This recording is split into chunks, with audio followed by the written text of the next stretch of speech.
Royal challengers Bengaluru IPL 2025 ఫైనల్స్లోకి royal entry ఇచ్చింది. Qualifier 1లో పంజాబ్ కింగ్స్ను చిత్తు చేసి మ్యాచ్ని వన్ సైడెడ్ చేసేశారు. టాస్ గెలిచిన RCB బౌలింగ్ ఎంచుకుని తమ వ్యూహాలతో పంజాబ్ బ్యాటింగ్ ఆర్డర్ను కుప్పగొల్చింది.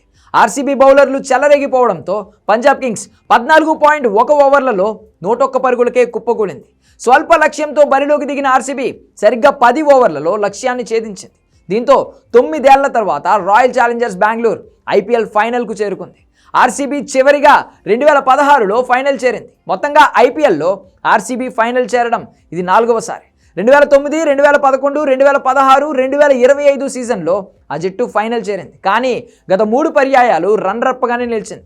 ఈసారి మాత్రం ఎలాగైనా టైటిల్ గెలవాలి అనే పట్టుదలతో ఉంది. కాగా ఫైనల్ మ్యాచ్కు ముందు కొన్ని సెంటిమెంట్లు అభిమానులను వెంటాడుతున్నాయి. లీగ్ చరిత్రలో 2018 నుండి క్వాలిఫైర్ 1లో గెలిచిన జట్టే టైటిల్ గెలిచింది. ఈ విషయం తెలిసి RCB అభిమానులు ఉబ్బి తబ్బిబ్బవుతున్నారు. ఈ ఒక్క సెంటిమెంట్ చాలు, మేము ఈసారి కప్పు కొడతామంటూ సంబరపడుతున్నారు.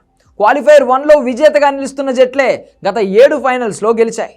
2018 నుండి 2024 IPL సీజన్లన్నింటిలోనూ ఇదే జరిగింది. ఇప్పుడు RCB క్వాలిఫైర్ 1లో గెలిచింది. దీంతో గత 7 సీజన్లలో సెంటిమెంట్ ఈసారి కూడా రిపీట్ అవుతుందని, RCBనే కప్పు కొడుతుందని ఆ జట్టు అభిమానులు అంటున్నారు. మరోవైపు ప్లే ఆఫ్స్లో 2వ స్థానంలో నిలిచిన జట్టు అంటే IPL పాయింట్ల పట్టికలో అత్యధిక సార్లు IPL ఛాంపియన్గా నిలిచింది.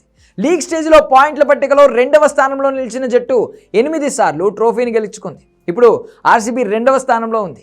ఈ కారణం కూడా బెంగళూరు ఛాంపియన్ అయ్యే అవకాశాలున్నాయని డైహార్డ్ ఫ్యాన్స్ చెబుతున్నారు.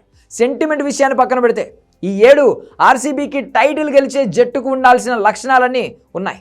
బెంగళూరు జట్టు గత సీజన్లుగా చాలా భిన్నంగా కనిపిస్తోంది. టైటిల్ గెలవాలన్న కసి ఆ జట్టులోని ప్రతి ఒక్క ఆటగాడిలో ఉంది. అందుకు తగ్గట్టుగానే వారి పర్ఫార్మెన్స్లు కూడా ఉన్నాయి.